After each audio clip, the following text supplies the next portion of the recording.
ತುಂಬಾ ಜನ ಹುಡುಗರು ನನಗೆ ಕೇಳ್ತಿರೋ ಪ್ರಶ್ನೆ ಏನಪ್ಪಾ ಅಂತಂದ್ರೆ, ಬೆಳಗಾವಿ ಫೈನಲ್ ಮೆರಿಟ್ ಲಿಸ್ಟ್ ಬಿಟ್ಟಿದ್ದಾರೆ, ಹಾಗೆ ಸೆಕೆಂಡ್ ಲಿಸ್ಟ್ ಸಹ ಬಿಡ್ತಾರೆ ಏನೋ ಅಂತೇಳಿ ತುಂಬಾ ಜನ ಕೇಳ್ತಾ ಇದಾರೆ.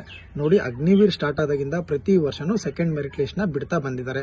ಕೆಲವೊಂದ್ಸಲ ಏರೋಗಳಲ್ಲಿ ಅವ್ರ ಹೆಸರನ್ನ ಹಚ್ಚಿರ್ತಾರೆ, ಕೆಲವೊಂದ್ಸಲ ವೆಬ್ಸೈಟ್ ಅಲ್ಲಿ ಸಹ ಫೀಡಪ್ ಮುಖಾಂತರ ಬಿಟ್ಟಿದ್ದಾರೆ, ಕೆಲವೊಂದ್ಸಲ ಫೋನ್ ಕಾಲ್ ಮುಖಾಂತರನು ಏರೋ ಕರ್ಸ್ಕೊಂಡ್ಬಿಟ್ಟು ಅವ್ರನ್ನ ಟ್ರೈನಿಂಗ್ಗೆ ಕಳಿಸಿದ್ದಾರೆ. ಸೊ ಈ ಸಲನು ವೇಟ್ ಮಾಡಿ ಸೆಕೆಂಡ್ ಲಿಸ್ಟ್ ಬಿಡ್ತಾರೆ. ಹಾಗೆ ಸೆಕೆಂಡ್ ಲಿಸ್ಟ್ ಯಾವ ರೀತಿ ಬಿಡ್ತಾರೆ ಅನ್ನೋದನ್ನ ಹೇಳ್ತೀನಿ ನೋಡಿ. ಮೊದಲಾದ ಬಂದ್ಬಿಟ್ಟು ಏನಪ್ಪಾ ಅಂತಂದ್ರೆ, ಈಗ ಸೆಲೆಕ್ಟ್ ಆದಂತ ವಿದ್ಯಾರ್ಥಿಗಳಿಗೆ ಪ್ಯಾರಾ ಸೆಲೆಕ್ಷನ್ ಅಂತೇಳಿ ವಾಪಸ್ ಕರೀತಾರೆ. ಒಂದು 50 ರಿಂದ 60 ಜನಕ್ಕೆ ನೋಟಿಫಿಕೇಶನ್ ಹೋಗುತ್ತೆ. ಅವ್ರು ಬಂದ್ಬಿಟ್ಟು ಅಲ್ಲಿ ಟೆಸ್ಟ್ ಇರುತ್ತೆ, ಅಟೆಂಡ್ ಮಾಡಬೇಕು. ಅದರಲ್ಲಿ ಏನಾದ್ರು ಪಾಸ್ ಆದ್ರೆ, ಒಂದು 20 ಜನ ಏನಾದ್ರು ಪಾಸ್ ಆದ್ರೆ ಆ ಒಂದು ವೇಕೆನ್ಸಿಗೆ ಮತ್ತೆ ಕೆಳಗಡೆ ಇರುವಂತ ವಿದ್ಯಾರ್ಥಿಗಳಿಗೆ ಫೋನ್ ಮಾಡಿಬಿಟ್ಟು ಅಥವಾ ಲಿಸ್ಟ್ ಮುಖಾಂತರ ಕರೀತಾರೆ. ಇದಾದ ನಂತರ ಡಾಕ್ಯುಮೆಂಟ್ಗಳಲ್ಲಿ ಏನಾದರೂ ಪ್ರಾಬ್ಲಮ್ ಆಗಿ ತೆಗೆದಾಕಿರ್ತಾರೆ, ಅವ್ರ ಬದಲಿಗೆ ನಿಮ್ಮನ್ನು ತಗೊಂತಾರೆ. ಇದಾದ ನಂತರ ಕೆಲವೊಂದಿಷ್ಟು ಜನಕ್ಕೆ ಇಂಟ್ರೆಸ್ಟ್ ಇರೋದಿಲ್ಲ ಅಥವಾ ಮನೆಯಲ್ಲಿ ಬಿಟ್ಟಿರಲ್ಲ, ಬೇಡ ಅಂದಿರ್ತಾರೆ.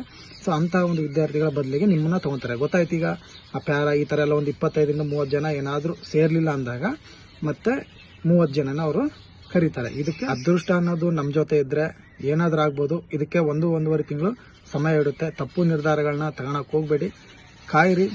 ಸೆಲೆಕ್ಟ್ ಆದ್ರೆ ಒಳ್ಳೇದು. ಜೈ ಹಿಂದ್.